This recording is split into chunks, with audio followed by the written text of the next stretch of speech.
Hello বন্ধুরা, সেদিন আমি গিয়েছিলাম ঢাকার একটা কাজে। তো যেহেতু ঢাকার আশেপাশে লালবাগ, তাই ভাবলাম লালবাগটা ঘুরে দেখে যাই। লালবাগ গিয়ে আমি আমার খুদে সাবস্ক্রাইবারদেরকে খুঁজে পেলাম।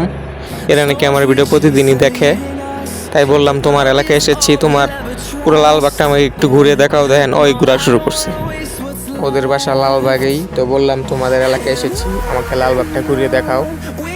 তো ওরাই সব ঘুরিয়ে দেখালো। এই সেই সুড়ঙ্গ, এই সুড়ঙ্গে বলে কেউ গেলে সে আর ফিরে আসে না। একবার এক কুত্তা বাড়াইছিল, এই কুত্তা বলে ফিরে আয় নাই। আবার নাকি এই গুহা দিয়ে ইন্ডিয়াও যাওয়া যায়, ইন্ডিয়ার দিল্লিতে কি জানি, আমি জানি না কিছু। যেহেতু আমি খুব সকালে আইছিলাম, সকালবেলা কিছুই খাই বাইরে নাই, খালি এক কাপ চা খাইছিলাম। তো লালবাগ ঘুরতে ঘুরতে আমার খিদে লেগে গেছে গা, পরে আমি নেহারি দিয়ে পরোটা খাইয়া লইলাম।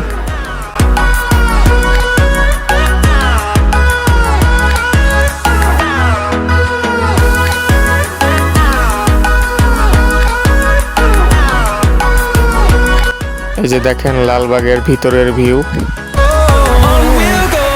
এটা হলো রাজাদের পায়খানা।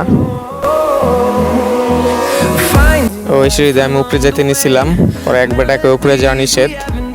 অর্ধেক যাওয়ার পরে আবার নেমে আইছি, পরে আসলে নিচে নেমে দেখি আসলে উপরে যাওয়া নিষেধ। এই যে দেন উপরে, আমি না যেতে পারলে কি, আমার ক্যামেরা তো উপরে ঠিকই যেতে পারবো, তাই উপরে কি আছে আমি আপনাদের দেখাই দিতেছি।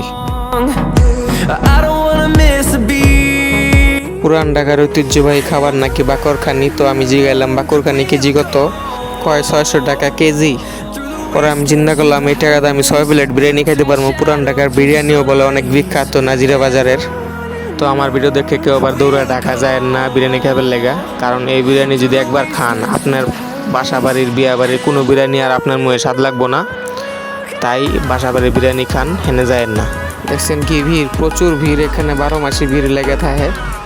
তো খাওয়া দাওয়া শেষ করে আমি মেট্রো রেল দিয়ে উত্তরা এসে বললাম, কারণ বাসে যে জ্যাম লাগছে, ঠেলা গাড়ির মতন ঠেলে ঠেলতে যায় বাস।